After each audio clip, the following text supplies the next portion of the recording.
All right.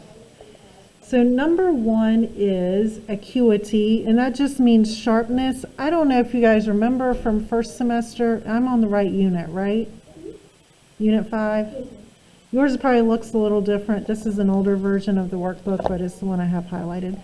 I don't know if you guys remember The Fall of the House of Usher, but the word acuity was in that. The acuity of senses that Roderick Usher had, that sharpness, like lights bothered him, really spicy foods bothered him. He had to have like really soft clothing, all of that. So anything sharpness, acuteness, or just the acute might help you remember acuity.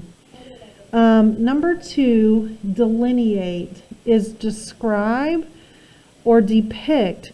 So delineate might be in a chart form or a picture form. So like when I ask you to do one-pagers delineating arguments, it would be something like that. It wouldn't necessarily be like writing a paragraph that describes something, if that makes sense. It's more like you're doing pictures or chart kind of things. Number 3, depraved. That would be used to describe anyone who is evil, corrupt, perverted. You can probably think of depraved characters. I know some of you like to watch like criminal shows. I think of the show Criminal Minds. Yeah, there's, you have that depraved person or group of people, the unsubs as they call them, doing bad things. Number 4 is enervate. Anything that weakens, paralyzes. But notice it's not just physical. It could be, your mental health. It could be your morals. So as, one example could be as we go through this pandemic and we're quarantined or we're only going to school 2 days a week, I think that is enervating a lot of people, weakening just because you're out of your usual routine. Number 5, esoteric, anything that's understood only by a select few, or cryptic, and you usually use this word to discuss like maybe philosophical ideas, or maybe like talking about art and music at a very sophisticated level, not just, hey, I really like that painting, but really analyzing it deeply, but it would only be understood by a select few.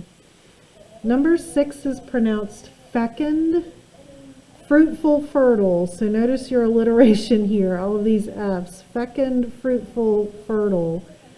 So you could use it to talk about like literally families that have a large number of children, but notice here also intellectually productive. So a writer who is putting out, 20 short stories in a year, that would be a fecund writer. So it's not just used for like people, or it says vegetation, plants. Number 7 is fiat. A fiat, besides being a type of car, is an order. So a king might give a fiat, a dictator might give a fiat, and they're just arbitrary, like, okay, on Thursdays nobody can wear purple, kind of thing. So it may not make sense all the time. It's just something somebody comes up with.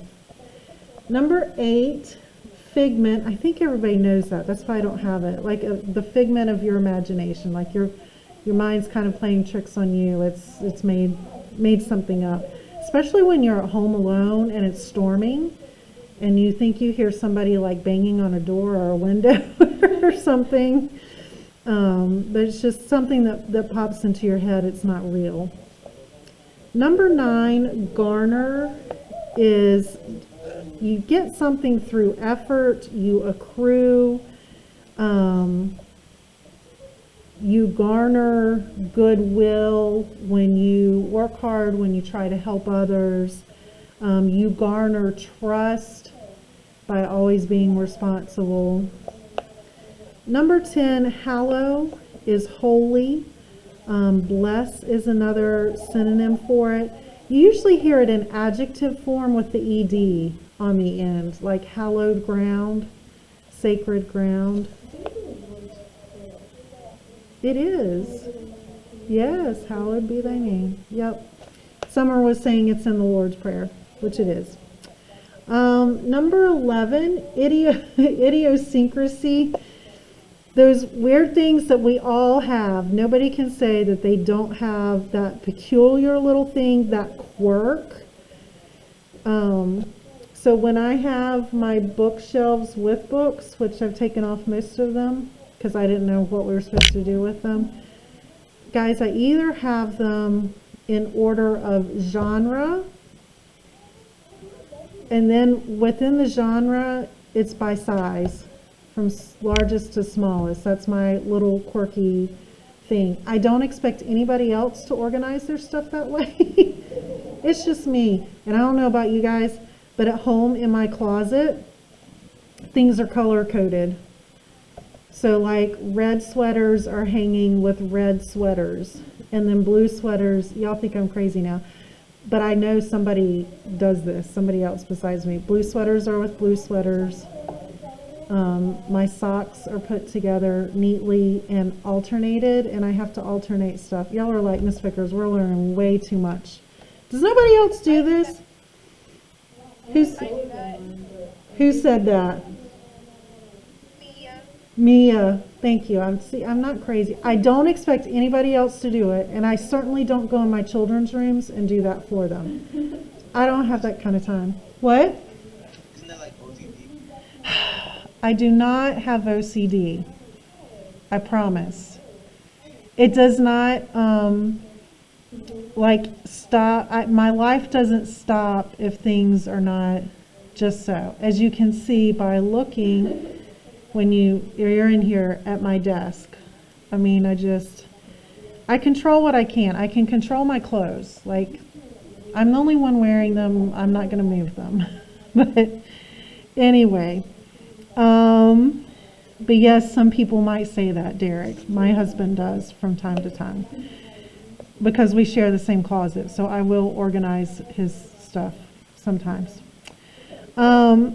Number 12, ignominy. You had this word in every form in the Scarlet Letter. Shame, humiliation, sin, disgrace, ignominy, ignominious. I mean, that word must have been in the Scarlet Letter 20 or 30 times. So hopefully you remember this word from that. Mundane. We didn't get to do the love song of J. Alfred Prufrock. I've had to cut out so much this year, so much that I love. But there's a poem that actually goes along with the 1920s that I like to do with The Great Gatsby, called The Love Song of J. Alfred Prufrock by T.S. Eliot. You may end up studying it in college. But mundane is anything that's ordinary, like, trying to figure out what's for dinner every day. Or, hey, I've got to wash the dishes. It's just those mundane, everyday tasks that we have to do because it's part of living, brushing your teeth. Like, it's a good idea that you do those. But they're not going to, they're not life-changing for you. It's just things you have to do for taking care of yourself. Nuance, a variation. So you might have nuance of color. In our AP rubrics, that word nuance comes up with argument, like seeing the nuance of the tensions in the topic. Basically, that's being able to look at, different perspectives, seeing things maybe in a different way. Number 15, overweening, is anyone who's conceited, like they just think too much of themselves, and when I say that, I mean thinking very highly of themselves in an inappropriate way, so much so that it kind of turns other people off. But, kind of thinking you're the best at everything and everybody should like you and you're wonderful. So arrogant here is a good synonym. Penchant is to have a strong attraction, talent for, inclination for something. Some of you may already kind of know your career choices because you have a penchant for some particular activity. Proclivity, I think, is a word you should have had last year. I think that's level F. I'm pretty sure. So that might be, I think proclivity and propensity were from last year. You might be familiar with those words. Number 17, reputed. I like the word alleged or supposed here. A criminal may have been reputed to have committed arson. It may not be set by fact, it's more by reputation. Number 18, sophistry. Unsound reasoning. So it's when you use those really big words and you think you're sounding wonderful and beautiful and you're really saying a whole lot of nothing. That would be sophistry. You make it sound pretty, but you're not really saying anything, or it really doesn't make sense if you break it down. Number 19, I think this comes up in chapter, where's my Gatsby book? I think it's still I want to say it's in chapter 5. And if you're keeping up with the reading, you might be getting to today. I can't remember if it's the end of chapter 4 or chapter 5. Oh yeah, at the end of chapter 5. So you haven't gotten to it yet, maybe? But sumptuous. And when I say rich, I don't mean just in money, but in this case, Gatsby's shirts. Daisy's going to go nuts about Gatsby's shirts at the end of chapter 5 and crying and talking about how beautiful they are because he, pays to have them handmade and he has them shipped in and all of this. But she's going to realize what she could have had, if she had just waited for him to get back from the war. But anyway, that's another conversation for another day. Tomorrow we can talk about that and what you think about Gatsby shirts. And then number 20 is ubiquitous, existing everywhere. Guys, McDonald's are ubiquitous. Now you see Dollar Generals everywhere, like out in the middle of nowhere. Have you noticed that? They we'll be traveling and out in a field somewhere, with a road going, and all of a sudden, boom, there's a Dollar General. God is omnipresent, so you could talk about him being ubiquitous. But basically, they're everywhere. For a while there, it was Food Lions. Like in the late 90s, early 2000s, they were building Food Lions everywhere. You could find them if you were in the state of North Carolina, all over the place. And then they would be set, pretty close to, it seemed like close to each other, but ubiquitous.